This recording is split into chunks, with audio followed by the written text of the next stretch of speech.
Kristin Falkner has been around. In fact, I think I've seen her in these camps, and I've been not a developer, but just sitting at the back trying to get it through osmosis to understand these more technical topics, because many of us are delving into them.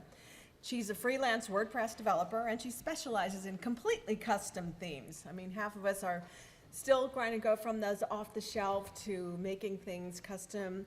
And I love this idea of advanced custom fields. And we were just chatting about how Kristin likes to get in depth, because when you're trying to get a focus on one takeaway, a core, meaty takeaway, it's very helpful to focus on that area.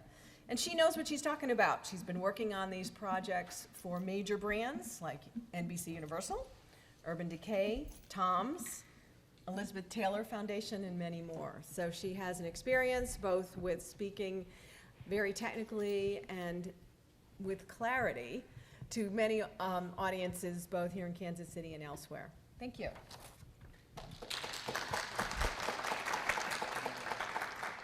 What's up, guys? I do speak a lot. I have a complete fear of public speaking, so you're watching that play out live in person right now. I like to do this thing where I talk as much as possible in one breath, and my body's like, you don't ever need to inhale again. You're good. Just keep writing this one out until you have nothing left. So if I start talking fast, it's because I'm reaching the end of that breath, and I'm trying to find a spot to inhale. But I'm going to be talking to everybody today about getting started building custom blocks for Gutenberg. A little bit about myself, like I was introduced, I am a custom theme developer. So I work with a lot of agencies and designers and sometimes the end client themselves. And they hand off design files that have been approved, and my job is to take those and turn those into a pixel-perfect replica in a working WordPress environment. I really enjoy what I do. However, if there is a plugin that might bring me to literal tears if it were taken away from me, it would be ACF. Like, I completely owe my career to this plugin, if I'm being completely honest. Before I did WordPress development, I did static site development. So I was building a lot of like HTML, just pure HTML sites. And ACF was the first plugin to come along and kind of help me see WordPress as a potential option for me to start transitioning over to. It started making custom fields click for me. So let's just do a kind of a high-level overview of what ACF is. Hopefully, if you're in this talk, you've at least heard of ACF if you don't already regularly use it in your theme development. I would say ACF is a tool. It's not going to do your work for you. Like, it's not going to build your theme for you. It's something that is going to be a useful tool in your arsenal to accomplish things like custom theming and really harness the power of custom fields.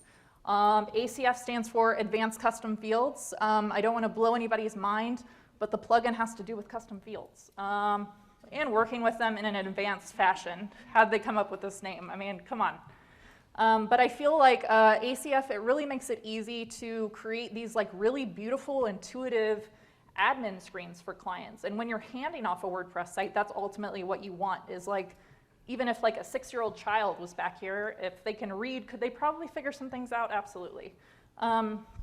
So I feel like ACF is really powerful in that aspect. It's pretty easy to learn and use. ACF has both free and pro licenses. If you like what I talk about here today and you're like, I want to play around with that, you do need a pro license. The one thing I will say about ACF licensing is it's probably the best. I'm gonna say, in my opinion, it's by far the best pricing out there for like value on the dollar that you get. It's a one-time fee. It's not like a yearly renewal. They have a developer license, which allows you to use it on an unlimited number of sites. The fees on their site are listed in Australian dollars because that's where they're based. So when you convert them over, it's actually cheaper. ACF is awesome, and if you were in here for the last talk, they kind of talked about, you know, supporting, like, ACF has been a big player in the WordPress community forever. Like, I mean, they've stayed involved, and they do a lot, and anytime you can support, you know, the development of these kind of what I feel like are essential plugins to a lot of for a lot of developers' toolbox, that's always great. So let's talk about the Gootster. Gutenberg editor rolled out in WordPress 5.0. There was a lot of controversy, I would say, about Gutenberg in the developer community. A lot of people felt like it was kind of pulling the rug out from under them in the way that they had built theming. It's a little bit of a different approach. So just kind of some highlights of the Gutenberg editor. It's built with React, so it's JavaScript based. A lot of, if you were doing like theming using the old like major like post content field, I mean, you're working with PHP more commonly. The Gutenberg editor is made up of blocks. Everything you're doing in a Gutenberg editor is a block. So if you have a blog post and you have 3 paragraphs and an image in that blog post, you have 4 blocks because each of your paragraphs is a block and your image is a block. Gutenberg is kind of going for people that want that flexible page builder kind of style. It has a very visual style in the CMS, which is also a departure from kind of where we were, where sometimes you could get a little fancy and do an editor style sheet and like bring in your site fonts and like maybe style a couple like headings as they appeared on the front end. For the most part, you weren't really like, this backend editor is going to be a pretty close reflection of what's on the front end. Like it just wasn't a big priority before Gutenberg. The last point I really want to stress, because I know that there are a lot of people that know development that are really hesitant. They're like, I'm going to install the classic editor, call it a day, go about business as usual, like that's it. Gutenberg can be used selectively. It's not always a good fit for every single aspect of your site. Like sometimes it makes sense to use this for something like just the blog, but do the rest of your page templates and everything the way that you were going about doing it before. So you can use it just on certain aspects of your site, just certain custom post types, that kind of thing. So ACF has created a way to create custom blocks for the Gutenberg editor. So let's talk about when ACF might be a good fit. If you are more comfortable with PHP and HTML and CSS, and you know, that's kind of how the majority of how code like in templates existed before Gutenberg, then this is a great route for you to consider because you do not write a single line of like React or anything like that to achieve a custom block in Gutenberg.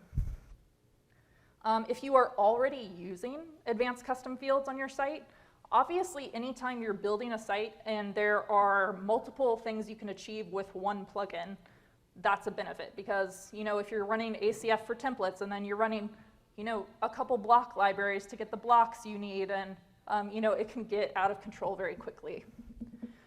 There are other options out there, so if you hear me speak and you're like, guess what, I never am gonna do that, you might want to check some of these other options out. Create Guten-Block is a good framework. There are some plugin options like Block Lab and Lazy Blocks, and you can look and see if those are a better fit. I'm very much not a developer that's like, this is the one true way, and anyone who does it a different way, you know, you're not a developer and you're doing it wrong and blah, blah, blah, blah. However you want to learn it, however it starts to click for you, you know, you do you. Like, I think it is important to start working with Gutenberg. Like, it's not going to be able to be pushed under the rug forever. Like, it's here to stay. So, like, I really encourage people to start kind of dipping their toes in the water here. And I feel like ACF has created a really good bridge for people that are used to already, like, doing some custom work in WordPress to starting to work with the editor. So let's start getting to it. In terms of creating a block, creating a custom block for Gutenberg using ACF, there are essentially 3 steps, one of which is optional. The first thing you're going to do is you're going to register the block, and we're going to go over how you do that. Then you're going to assign fields to the block. Like if you're wanting a user to go into WordPress, and when they add this block, they're inputting in content. Like maybe they're adding, you know, if it's a testimonial block, they're adding like the actual testimonial text and who said it and that kind of thing. So if you have fields, then you're going to assign those to the block that you registered. And then you're going to set up what actually the block looks like when it's used and how it displays on the front end. I'm about to show code, so just fair warning. So I know that code is very hard to see up here, and you will get, like, I will post a copy of these slides on my very rarely updated site blog, and I'm sure that they'll throw them up on the WordCamp KC website, and you'll have all of this to pull there. But we're going to kind of walk through these pieces. But essentially, you can see that you're mostly working with the ACF register block type function. And just a fair warning, if you start to Google like ACF custom blocks, you may see tutorials where instead of ACF register block type, it says ACF register block. And when this whole process was in beta, that's what the function was called. It's still compatible, but this is the way they renamed it to like follow, to be more closely tied into like WordPress core naming structure. So let's talk about these core pieces here that you'll see in the ACF register block type. You have a name field, which I would consider that like this is a slug. So you know, you're not using like spaces. You know, those would be dashes. You know, it's very slug-like in its appearance. You have the title, and this is what actually displays in Gutenberg. Like when you go to add block, whatever you put there is going to be what the block is called in Gutenberg. You have description. It's actually description. You don't have to put it in there, but it's so basic that I just included it with these. And you put a description in there. Crazy, right? Category. And when you go and you're working with Gutenberg and you go and you hit add block, you'll see that the blocks you have to choose from are in different categories. So you're basically saying, I want this custom block that I'm creating to be filed under this category. And this example has it under formatting. I think there's like layout and I think there's like widgets and embeds. There's a handful of like default options to choose from. If you want to go down a rabbit hole, you can declare custom categories, but that's kind of its own thing. But if that's of interest, you know, Google it. There's a lot of information out there. And then a very key piece of information is here is render template. And basically I'm saying whenever this block is used, this is where you find the code for it. And this is in relation to, like, so all of this is in your functions file, like in your theme, and this render template path is within the theme folder. So I'm saying there's a blocks folder, and in that, like maybe I have a couple different blocks, and they each have a name, so look in the testimonial folder, and there's a testimonial PHP file. There are two different ways you can do this. You're not limited to just render template. Render template references a separate file, so if you are used to using things like get template part, or like a PHP include or anything for any code, then that's the path that you would probably prefer. You can also do render callback, and this is referencing a function. So up here you'll see that it says render callback, my ACF block render callback. So I'm saying, hey, look for this function called my ACF block render callback, and in it, that's where you're gonna find the code to get this done. I don't personally think that there is a big benefit to doing it one way or the other. I think it's kind of what you prefer as a developer. I like to do separate files because I like to have all of my like code and templates all grouped together in the same kind of place. And I think that if you are putting it in the functions file, I would recommend at least breaking your functions file up into pieces because it's going to get really long, especially if you start doing this multiple times for multiple blocks. I kind of compare this whole process to registering a custom post type, where there's a few basic fields that are required, and then it can do a lot of extra stuff. I am the kind of person where when registering a custom post type, I will spend an absurd amount of time finding an icon that is a perfect fit for that custom post type. Sometimes I am like, this is ridiculous at this point, like just choose one. But I feel like it's those little touches sometimes that, you know, clients really flip out over. Like if you theme the login page and they think that like you're the best developer on the face of the earth. The icon field is really powerful. So if you're even more crazy into this than I am, and you're like, I don't like any of these dash icons. They're not fulfilling the vision that I had for this block. But I have a custom SVG that I'm gonna put in there. You can throw that code right in there, bam. You can highlight it. If your client's like, helpless, like so many clients are, and you're like, I really want to put like a giant arrow, like this is the block you want, you could add a highlight background color so it stands out a little bit when they go to add a block.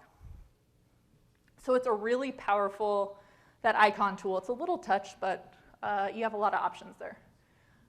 You can add keywords, which when you go to add a block in the Gutenberg editor, there's a search bar. So you're essentially tagging your block. Like if somebody enters any of these keywords, I want my block to come up. There's a post types option. So you can say, like say that you have like a press custom post type that's using Gutenberg and your regular blog posts are using Gutenberg, and you're registering an ACF block that you just want on the press custom post type. That's totally possible to do hooking into this. You can just say to just include it on your press custom post type, and then it won't even appear as an option when adding a block on regular posts. There are some other options here that are really kind of fleshed out a bit more in the documentation, like mode refers to how it looks in the Gutenberg editor. You can set like default alignment. You can do things under supports, like you can control whether or not like a block is able to be used multiple times, or whether it's limited to only single use. You can remove the ability for the client to even have an alignment option to begin with. I mean, there's a lot of stuff that can be done there, and the ACF block documentation is really elaborate. You might notice in this example, I also have an NQ style and an NQ script. And we're going to talk about that a little bit further later on.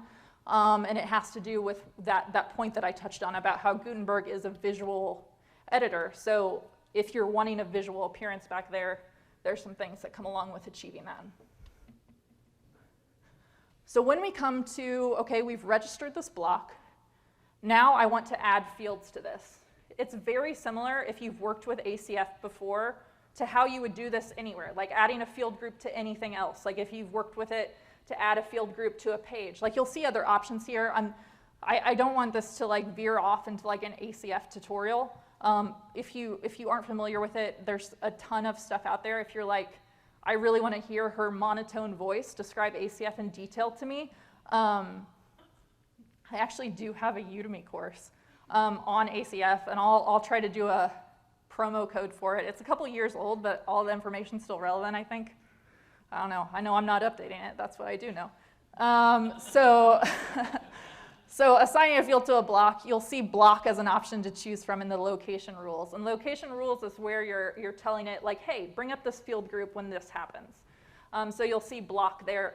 And if you've registered your block correctly, you'll see the block name on the other side of this. So let's say that I'm doing a testimonial block. And you'll see here, I'm saying, hey, show this field group if the block is equal to the testimonial. And in here, we'll see I have like a text area for the testimonial text, like an author field, a role field. I have an image field that I later got rid of because I was really lazy and I didn't want to style out an image. There's a background color and a text color here if you want to have people have styling control. I do a lot of projects where you're almost protecting a client from themselves. So you are not handing this off. You might give a client an option between like, you can choose layout A or layout B, but it's going to be one of these pretty layouts. Like you're not going to do like neon green text on a pink background. Like it's not going to happen. So it's possible to put some styling back here, but it's definitely not something that you need to do. And I would say that I don't do it personally that often. So when the testimonial block is chosen in Gutenberg, you're going to see those fields. And again, like I said, I took out the image one. But you'll see the fields that we set up for a client to populate. So now where we are at in the process, we have the data for the block. We've registered the block. So now we have to tell WordPress what in the world to do with this. If you have done theming before or templating before, it should be really familiar. Like you're using the same kind of ACF calls. I like to do where I'm pulling all of my like fields in at the top and then I'm pulling those variables in down. You can actually do, instead of get field, you can do the field and pull it down lower. But I just like everything like grouped because I just like it in a condensed view for me to easily find things. The biggest difference here, which you don't even have to use depending on what you're doing, is there is a block variable that's pulled in that has some things that you can work with. You'll see here that we're assigning an anchor tag, and it's pulling in the block ID. And when Gutenberg runs and it's generated, that ID is just based on assignment on where that block falls on the page. So I do a lot where I don't have IDs, I'm not using anchors, I'm just like styling out a little block, so it's mostly like classes. And I do, I mean, how you label this, like, I mean, do whatever theming makes sense to you. This does a little bit of inline styling. This is what the ACF example did for that background and color. If it's one attribute, I would say that that's okay, but in general, I wouldn't recommend doing inline styling. I would recommend having a styles sheet, and that's kind of what we're going to get into. So let's say that this is, and you can tell that I put hours of styling time into this block. Like, I don't want to blow you guys away with, and it's probably making a lot of sense why I'm a developer and not a designer. So I put a lot of effort into this, but let's say that this is how it's going to look on the front end. How do we get it to look like this in Gutenberg? We have to get styling back here. So how do we do that? There are a couple different ways. You can do individual declarations, where every time you have a block, you have a style sheet specifically for that block, and you have a JavaScript file potentially for that block. You would probably only have that if you're doing something like, you know, a slider or something that requires that. A lot of blocks you might just have related CSS. And the way that you do that is back in that ACF register block type function at the very beginning. You saw there's like an enqueue script or an enqueue style option there, and you can just put the related like CSS or JavaScript there. For me personally, especially if I'm starting to do multiple blocks, multiple custom blocks, doing individual style sheets, that idea kind of makes me want to cry. So I am lazy and I like to group them. And WordPress does this themselves, so that's how I can justify it. They put all of their default Gutenberg styling all together, their Gutenberg block styling, and pull it in. So I like to do group declarations where I have like a custom block style sheet, and it's just for all of the blocks that I'm working with. And if you're doing that, WordPress provides two different hooks for you. They have QBlock Assets, and there's so much information to cover on these. Essentially, what I would like to point out is that Google is a great resource, so I'm giving you some good keywords to go in and just, you can read a lot more about it. Like, it's just not possible to cover all the points. The slides that I will put up will have a little bit of a more elaborate explanation of each of them. But just FYI, I know that sometimes it's hard to like follow certain things or whatever, but there's a lot of information out there on these. So QBlock Assets runs on both the front and the back end. So a lot of times my styling is hooking into this. Like I'm using this to bring in my style sheet for all of my blocks. The QBlock Editor Assets only runs on the back end. And I use that a lot when I'm doing like a custom slider block or a custom carousel block. And a lot of the times why I'm doing that is I'm probably using like something like Slick Slider or something other places on my site. So I don't need it separately in its own block thing for the front end. Like it's already being pulled in my general theme style sheet. I just need to throw that in the back end. If you're like, hey, guess what? I don't want to do any of that. Guess what? There's a workaround for that. In your template, you can actually say, if this is the administration area, just display this. And it might be like your featured post will be here.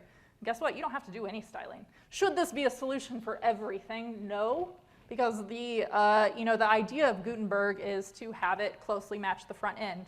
But I've done some really complicated custom blocks where like just the logistics of having it appear correctly in Gutenberg was just not worth it. So it was definitely a placeholder kind of text block on the back end of the display, and then I just was styling out the front end appearance of it. So once you've done that and you've pulled your styling back here, then when you go to Gutenberg and you're adding a testimonial block and you plug in the information, then it will look like the front end of your styled site. I really like this approach. While I will be completely upfront, I am not a giant fan of Gutenberg. Like, it's not solving a lot of problems that I was having developing for WordPress. Like, it is not, like, I don't need a page builder. I'm not building sites that use a page builder a lot of the time. It's not functionality that I feel like is solving it. However, I will admit that Gutenberg makes some pain points, especially on blog posts. I find it really useful to use on blog posts. Like, I would have situations with the old setup where a client wanted to be able to control where something went in a blog post. They wanted to have full control over that. So I was like writing out like my own custom short code and doing this elaborate workaround to get this controllable piece that they could drop in. They would inevitably like misuse or claim was broken or something because they're not, you know, they're not developers. And I feel like short codes get to a point where they're like essentially coding. So I feel like that Gutenberg does solve a lot of problems, especially on blog posts, on getting that control and that flexibility. I mean, even on projects that have very well-defined like templates and approaches for their pages and stuff, blogs are inevitable. Like, I mean, they're always variable. It's never, you're not going to have a blog where every single post is always using the exact same like specs and everything like that. So Gutenberg, I feel like, is a very strong candidate for use here. These are a couple things I've personally used custom ACF blocks for. And there are a lot of other options out there.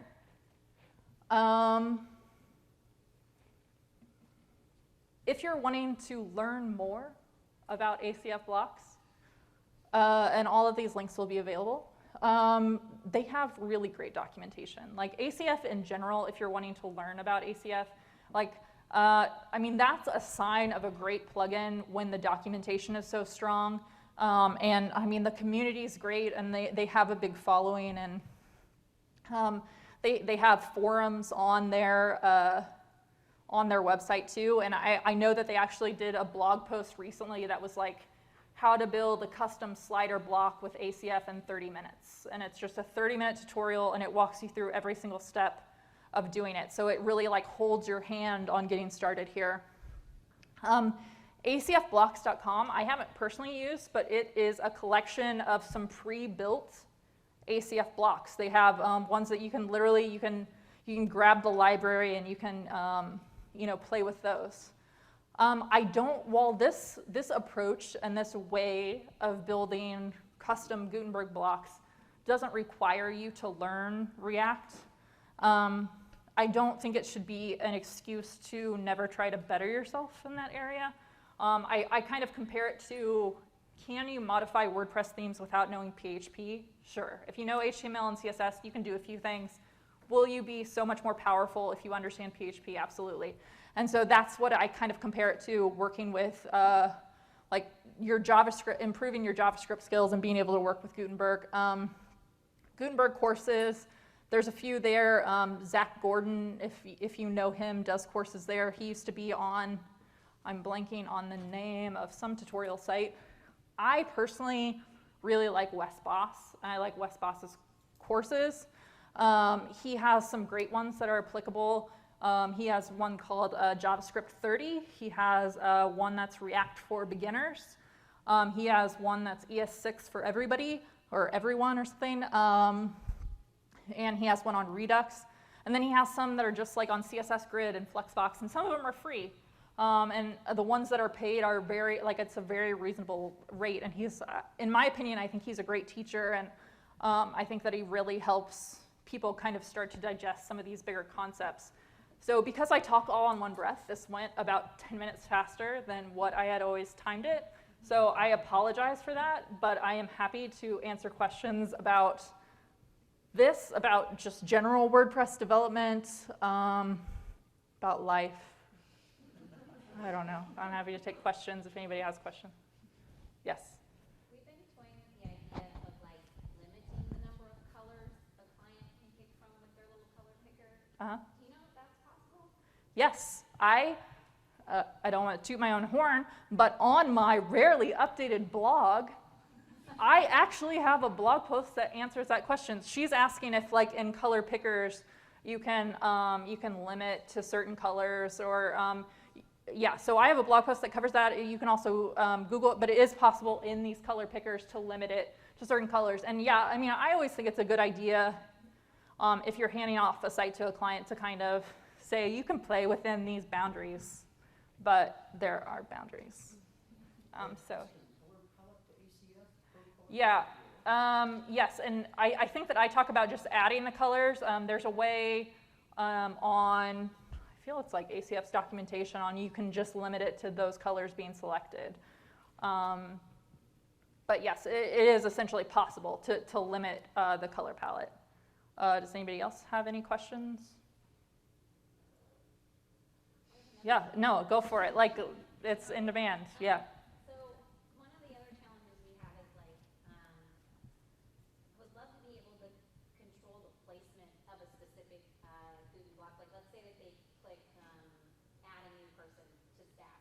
And at the top, there's a custom Guten block that we have determined, like, this one's going to be here, and it's going to be this specific thing that captures this information. Can you do that? Mm-hmm. Like, pin it?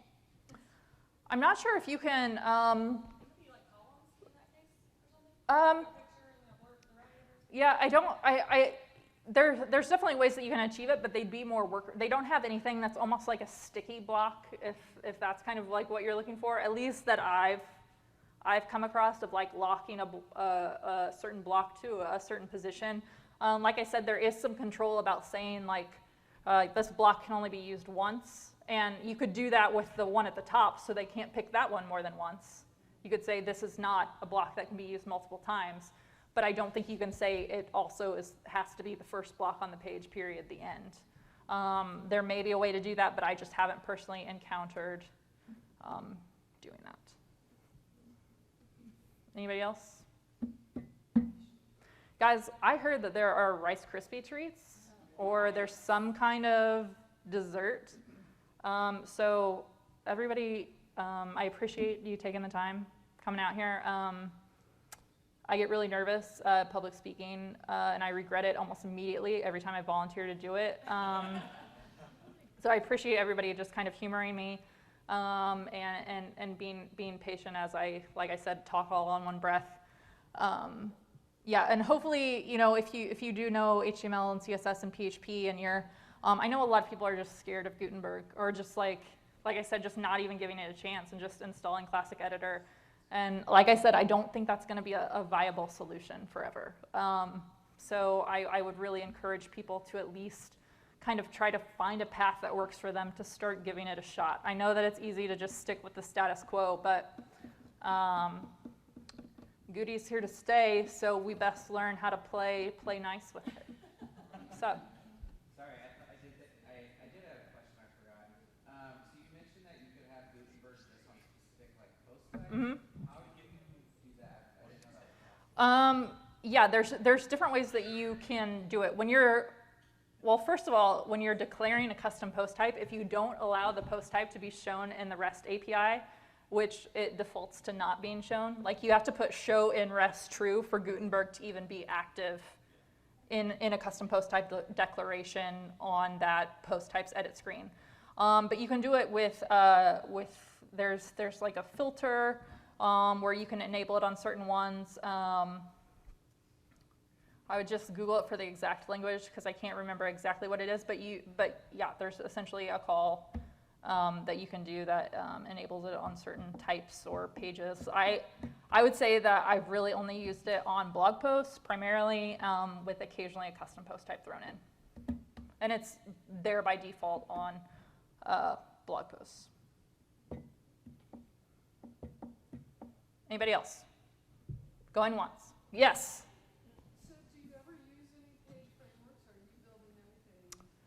Do I use page frameworks? No, I do not. I don't use anything. I don't. I could talk for 50 minutes about my feelings on page builders and certain frameworks. I think that they're great to start out, but once you learn development and you see the code that these spit out, it's truly horrifying. and they can, I just am not a fan. I use something, it's basically a custom theme that I've kind of developed on my own that's worked for me, but I think it has, there's a starter theme that's called Joints, WP. It has pieces of that, but most of it is all me. I reorganized it to like what makes sense. I'm very specific about how I like my themes organized, and I have a lot of subfolders, and I break like my functions file up into different files because I hate when I get into a theme and the functions file is like a billion lines, and I'm like, where it's just a jumble of like functions that don't even, so I like to group things. Like all of these functions relate to WooCommerce, so then when somebody else, if I get hit by a bus and somebody has to inherit my project, they're not miserable. So I try to code respectfully, and I don't use frameworks because, yes, I'm very opinionated as a developer of like what I like and what I feel like works for me. So yeah, I kind of go for it custom mostly. Anybody else? Awesome. I didn't bring business cards because I'm a genius. So if you want to catch up with me, you can go to my site, which is just my name, KristinFalkner.com. Everybody misspells it. So again, good work, me. You can hit me up on email, and I'm responsive. I'm a nice human being. If you want to catch me and just ask me a private question, I'm happy to field those.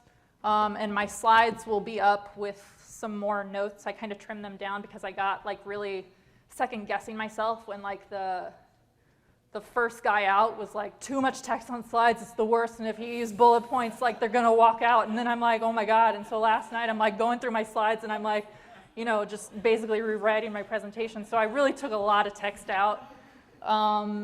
Yeah, so there's a fuller version that I'm gonna actually share, which is where I almost misstepped and ruined everybody's day.